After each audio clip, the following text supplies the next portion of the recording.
அப்படின்னு சொன்ன உடனே 31 கோடி தேவர்களும் 48,000 கோடி ரிஷிமார்களையும் ஆண்டவன் சிவபெருமான் ஓடும் போதே இறைவனோடு யார் யாரெல்லாம் ஓடுகின்றார் தெரியுமா?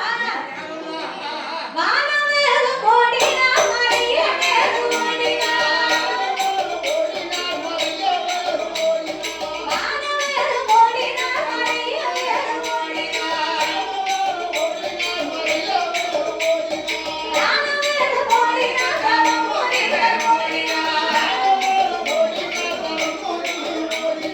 இந்திரன் ஓடினார், சந்திரன் ஓடினார். அங்கே சூரியன் ஓடினார்.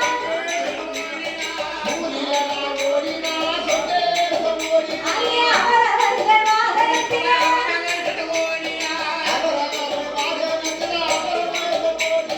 எழுவங்கின வாகனத்தில் யமதருமன். அங்கே சிங்கமுக வாகனத்தில்.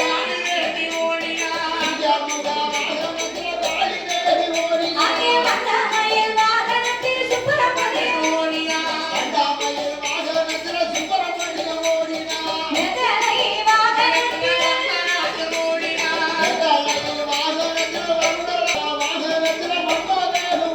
அங்கே வெள்ளையான நீரிலே.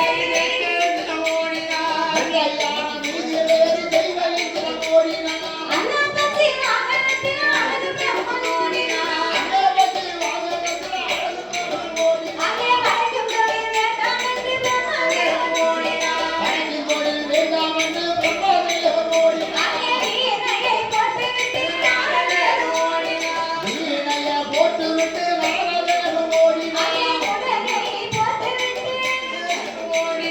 உடலை போட்டுவிட்டு அங்கே கணத்தை போட்டுவிட்டு சித்திரமித்திரன் ஓடினார். முற்பத்தி முழுக்கோடி தேவர்கள் ஓடினார். அங்கே 48,000 கோடி. அங்கே அகத்தீசன் ஓடினார், புலத்தீசன் ஓடினார். அங்கே அழகு தலை போட்டு மாமுனி ஓடினார். எல்லோரும் இப்படி இறைவனுக்கு பின்னால் ஓடி வழியும் போதே ஆதி மூலம் கணபதி விநாயகப் பெருமாளால் ஓட முடியவில்லை.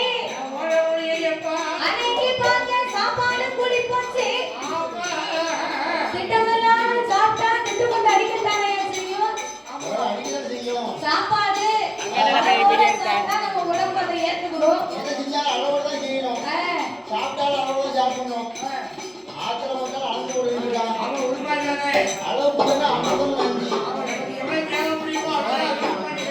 தனக்கு போகலாம் தானம் அளவோடு செய்யணும்.